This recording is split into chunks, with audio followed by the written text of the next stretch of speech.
Hi friends, இன்னைக்கு நம்ம வந்து பாத்தீங்கன்னா ஸ்கின் ஒயிட்னிங்கான க்ரீம் தான் பார்க்குறோம். ஸோ இந்த க்ரீம் வந்து எப்படி பண்ணேன் அப்படின்னு சொல்லிட்டு உங்களுக்கு நான் காட்ட போகிறேன். எந்த அளவுக்கு ஒரு எஃபெக்டிவ் இருக்குன்னு நீங்களே பாருங்கள் டிஃப்ரென்ஸை. ஸோ ஃபர்ஸ்ட் வந்து அதுக்கு வந்து நம்ம பாசிப்பருப்பு எடுத்துருக்கோம், அதாவது பச்சை பயிறுன்னு சொல்லுவாங்க. ஸோ இதுலேருந்து வந்து பார்த்திங்கன்னா நம்ம ஒரு ஸ்பூன் வந்து எடுக்க போகிறோம். பாசிப்பருப்பில் வந்து பார்த்திங்கன்னா அதிகப்படியான பெனிஃபிட்ஸ் இருக்குது. ஸோ இது வந்து ஸ்கின்னை வந்து நல்ல ஒரு க்ளோயிங் எஃபெக்ட் கொண்டு வந்து தரும்.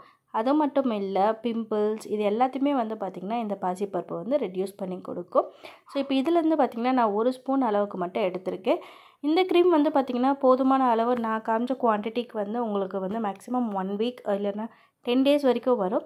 ஸோ அதனால் இது கொஞ்சமாக எடுத்துக்கோ. அடுத்தது வந்து பார்த்திங்கன்னா நம்ம அரிசி எடுத்துருக்கோம். ஸோ நான் எடுத்திருக்க அரிசி வந்து பார்த்திங்கன்னா பச்சரிசி எடுத்திருக்கேன். ஸோ அரிசியில் வந்து ஆன்டி ஆக்சிடென்ட் நிறைய இருக்கனால ஸ்கின்னை வந்து நல்ல ஒரு க்ளோயிங்காக இருக்கும். ஸோ இந்த ரெண்டுமே வந்து ஒரு ஸ்பூன் அளவுக்கு எடுத்திருக்கேன். இதை வந்து நான் நைட்டு வந்து கொஞ்சமாக தண்ணி ஊற்றி ஊற வச்சுருக்கேன். ஸோ நெக்ஸ்ட் டே மார்னிங் வந்து பார்த்திங்கன்னா இந்த தண்ணியை வந்து கொஞ்சமாக அப்படியே நம்ம விட்டு நம்ம இதை வந்து அரைக்க போகிறோம். கூடவே இதுக்கு வந்து மெயினான ஒரு இன்க்ரீடியன்ஸ் வந்து என்னென்னு பார்த்திங்கன்னா பொட்டேட்டோ. ஸோ பொட்டேட்டோ வந்து பார்த்திங்கன்னா நான் 2 பொட்டேட்டோ எடுத்திருக்கேன், நல்லா வாஷ் பண்ணி க்ளீன் பண்ணி வச்சுருக்கேன். ஸோ பொட்டேட்டோ வந்து பார்த்திங்கன்னா ஸ்கின்னில் இருக்கக்கூடிய நம்மளுடைய பிக்மெண்டேஷன்ஸ், டார்க் சர்க்கிள்ஸ் இது எல்லாத்தையுமே வந்து பார்த்திங்கன்னா கம்ப்ளீட்டாக ரெடியூஸ் பண்ணும். ஸோ இதை நீங்கள் டெய்லி யூஸ் பண்ணும்போது கண்டிப்பாக இதோட ரிசல்ட் வந்து உங்களுக்கு 100% தெரியும்.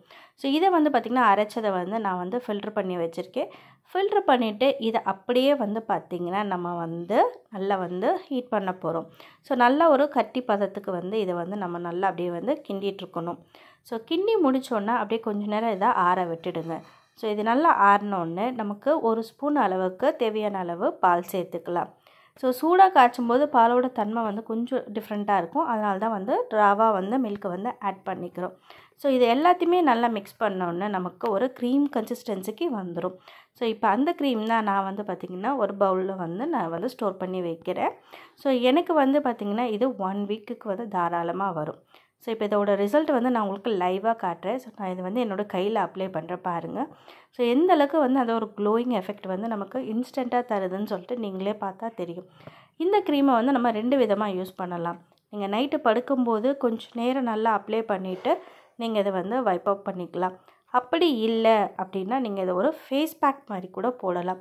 ஸோ இந்த க்ரீமையே வந்து அப்படியே நம்ம ஃபேஸில் வந்து ஒரு 15 to 20 மினிட்ஸ் அப்ளை பண்ணிவிட்டு ஸ்கின்னை வந்து வாஷ் பண்ணலாம். ஸோ இது ரெகுலராக பண்ணும்போது ஸ்கின்னில் இருக்கக்கூடிய அந்த டிஃப்ரென்ஸ் வந்து நீங்கள் வந்து தாராளமாக பார்க்கலாம்.